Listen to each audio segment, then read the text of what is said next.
नहमदुहु व नुसल्ली अला रसूलिहिल करीम अम्मा बाद फ़ाऊज़ु बिल्लाहि मिनश शैतानिर रजीम बिस्मिल्लाहिर रहमानिर रहीम अलिफ लाम रा तिलका आयातुल किताबिल मुबीन इन्ना अंज़लनाहु क़ुरआनन अरबिय्यन लअल्लकुम तअक़िलून नहनु नक़ुस्सु अलैका अहसनल क़ससि बिमा अवहैना इलैका हाज़ल क़ुरआन व इन कुन्त मिन क़ब्लिहि लमिनल गाफ़िलीन सदक़ल्लाहुल अज़ीम। ही सूरत सूरह यूसुफ है ऐं हीअ सूरत मक्की सूरत है। हिन सूरत जे अंदर अल्लाह तबारक व तआला हज़रत यूसुफ अलैहिस्सलातु वस्सलाम जे किस्से खे बयान करण फरमायो है। हज़रत यूसुफ अलैहिस्सलातु वस्सलाम जे वाक़े जे अंदर ऐं नबी करीम सल्लल्लाहु अलैहि वसल्लम इन्हनि ॿिन्ही जे दरमियान कुझु जेको आहे सो मुशाबहत ऐं तशबीह आहे। उहा इहा त हज़रत यूसुफ अलैहिस्सलातु वस्सलाम जा जेके भाइर हुआ उहे हज़रत यूसुफ सां हसद रखंदा हुआ, साड़ रखंदा हुआ। त बिल्कुलु ईअं ई नबी करीम सल्लल्लाहु अलैहि वसल्लम सां कुफ़ार मक्का हसद कंदा हुआ। हज़रत यूसुफ अलैहिस्सलातु वस्सलाम पंहिंजे भाइरनि खे माफ़ करणु फरमायो त रसूलुल्लाह सल्लल्लाहु अलैहि वसल्लम फ़तह मक्का जे मौक़े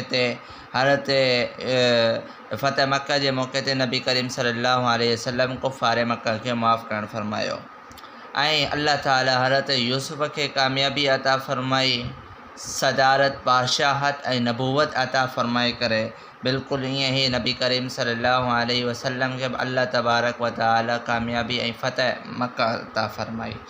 ऐं काफ़रनि नबी करीम सल्लल्लाहु अलैहि वसल्लम खां इहो सवाल कयो हो, तव्हां हज़रत यूसुफ जे किस्से खे बयानु कयो ऐं बनी इसराईल फ़लस्तीन जे अंदरि मुल्क शाम जे अंदरि आबाद हुआ, पोइ मिस्र जी तरफ़ छो विया। इन पूरे जेको आहे सो सवाल जे जवाब जे अंदरि अल्लाह ताला हिन सूरत खे नाज़िल करणु फरमायो ऐं हज़रत यूसुफ अलैहिस्सलातु वस्सलाम जो मुकमल क़िस्सो अल्लाह ताला हिन सूरत जे अंदरि बयानु करणु फरमायो ऐं नबी करीम सल्लल्लाहु अलैहि वसल्लम जो इहो हिकिड़े क़िस्म जो मौजज़ो बि थियो त काफ़रनि खे अल्लाह जे नबी सल्लल्लाहु अलैहि वसल्लम इन ज़रिए सां जवाबु ॾिनो। त बहरहाल हिन सूरत जो आगाज़ अलिफ लाम रा हुरूफ़ मुक़त्तिआत वारी आयत जे ज़रिए सां आहे ऐं उन खां पोइ इहो फरमायो वियो त हीअ जेके किताब जूं जेके आयतूं आहिनि इहे वाज़े किताब जूं आयतूं आहिनि यानी क़ुरान करीम जूं आयतूं आहिनि। ऐं उन खां पोइ अॻिते हिन किस्से खे किस्सा यूसुफ अलैहिस्सलातु वस्सलाम खे बहितरीनु क़िस्सो करार ॾिनो वियो। इन जी वजह इहा आहे नक़ुस्सु अलैका अहसनल क़सस, इन जे अंदरि इहो साबित कयो पियो वञे त हीउ क़िस्सो सभिनी खां वधीक बहितरीनु क़िस्सो आहे। उन जी वजह इहा आहे त क़ुरान करीम जे उसलूब जे एतबार सां ॿिया जेके बि नबियनि जा क़िस्सा बयानु कया विया, कंहिं जॻह ते कंहिं नबी जे क़िस्से जी आख़िरी हालत खे बयानु कयो वियो, कंहिं जॻह ते इब्तिदाई हालत खे बयानु कयो वियो, कंहिं जॻह ते सिर्फ़ु दरमियानी हालत खे बयानु कयो वियो। कुझु हिसो हिकिड़ी सूरत जे अंदरि, कुझु हिसो ॿी सूरत जे अंदरि, मुकमल क़िस्सो उन्हनि जो हिकिड़ी सूरत जे अंदरि हिकिड़ी जॻह ते मिलियल आयतुनि जे अंदरि जमा न आहे। पर हीउ जेको क़िस्सो आहे हज़रत यूसुफ अलैहिस्सलातु वस्सलाम जो, इहो अल्लाह तबारक व तआला हिन मुकमल सूरत जे अंदरि मुकमल क़िस्सो अव्वल खां आख़िर ताईं हिन जॻह ते बयानु करणु फरमायो त क़िस्सनि मंझां इहो हिकिड़ो बहितरीनु क़िस्सो आहे, छो त इन जे अंदरि अल्लाह तबारक व तआला इंतिहाई घणियूं हिकमतूं रखियूं आहिनि ऐं फ़ाइदा रखिया आहिनि। ज़िंदगी गुज़ारण जो तरीक़ो अल्लाह ताला इन क़िस्से जे ज़रिए सां इंसाननि खे अता कयो आहिनि। बहरहाल हज़रत यूसुफ अलैहिस्सलातु वस्सलाम जे क़िस्से जो आगाज़ इन आयत सां कयो वियो, इज़ क़ाल यूसुफ़ु लिअबीहि या अबती इन्नी रअयतु अहद अशर कौकबा। दर हक़ीक़त ॻाल्हि इहा हुई त हज़रत यूसुफ अलैहिस्सलातु वस्सलाम जा जेके भाइर हुआ उहे हज़रत यूसुफ सां हसद रखंदा हुआ, साड़ रखंदा हुआ। त ऐं हीउ जेको ख़्वाबु आहे इहो हज़रत यूसुफ अलैहिस्सलातु वस्सलाम ॾिठो। हज़रत यूसुफ फरमाईंदा त पंहिंजे वालिद खे त रअयतु अहद अशर कौकबा, ऐं ॾिसां पियो त 11 तारा सितारा मूंखे सजदो पिया कनि ऐं सिज ऐं चंड इहे ॿई मुंहिंजे अॻियां झुकनि पिया। त इहो ख़्वाबु हो हज़रत यूसुफ अलैहिस्सलातु वस्सलाम जो ऐं इहो ख़्वाबु पंहिंजे वालिद हज़रत याक़ूब अलैहिस्सलातु वस्सलाम खे हज़रत जेको आहे सो यूसुफ अलैहिस्सलातु वस्सलाम ॿुधायो। क़ाल या बुनय्या ला तक़्सुस रुअयाका अला इख़्वतिक।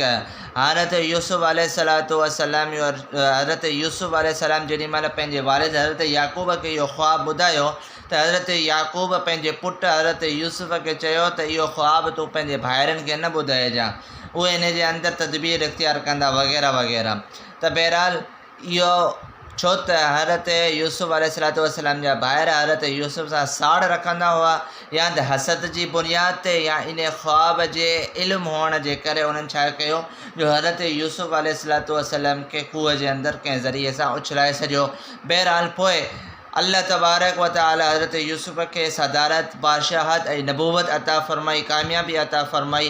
पोइ इन्हनि भाइरनि हज़रत यूसुफ़ अलैहिस्सलातु वस्सलाम जे अॻियां जेको सो बतौर ताबेदारी जे झुकिया ऐं हज़रत याक़ूब अलैहिस्सलातु वस्सलाम सां अल्लाह तबारक व तआला हज़रत यूसुफ़ जी पोइ काफ़ी ज़माने खां पोइ मुलाक़ात बि कराई। उन किसे खे हिन जॻह ते हिननि आयतुनि जे अंदरि बयानु कयो वियो आहे। ऐं अहिड़े तरीक़े सां हिन सूरत जे अंदरि मुकमल किसो हज़रत यूसुफ़ अलैहिस्सलातु वस्सलाम जो बयानु कयो वियो। पोइ हज़रत यूसुफ़ अलैहिस्सलातु वस्सलाम मुल्क मिस्र जा बादशाह थियनि था, इन पूरे किसे खे बयानु कयो वियो। हज़रत यूसुफ़ जे अॻियां जेके जेको सो मुश्किलातूं ऐं तकलीफ़ूं अचनि थियूं ऐं उन्हनि जे अंदरि अल्लाह ताला हज़रत यूसुफ़ खे कामयाबी अता फ़रमाए थो, उन जो तज़किरो अल्लाह ताला हिन सूरत जे अंदरि करणु फ़रमायो। ज़ुलेखा उहा जेको सो उन जे ख़िलाफ़ु अल्लाह तबारक व तआला हज़रत यूसुफ़ खे कामयाबी अता फ़रमाई ऐं बहतान खां अल्लाह तबारक व तआला बचायो। ऐं हज़रत यूसुफ़ अलैहिस्सलातु वस्सलाम जे हवाले सां मुकमल किसो ऐं उन खां पोइ क़ैद जे हवाले सां वञणु ऐं पोइ वरी उतां खां निजात थियणु ऐं अहिड़े तरीक़े सां मुकमल किसे ऐं तफ़सील खे अल्लाह तबारक व तआला हज़रत यूसुफ़ अलैहिस्सलातु वस्सलाम जे किसे खे जेको बेहद फ़वाइद ते मुश्तमिल आहे उन खे हिन सूरत जे अंदरि बयानु करणु फ़रमायो आहे। अल्लाह तबारक व तआला खां दुआ आहे अल्लाह ताला असांखे अमल करण जी तौफ़ीक़ अता फ़रमाए ऐं क़ुरान करीम खे सम्झण जी तौफ़ीक़ हिम्मत अता फ़रमाए।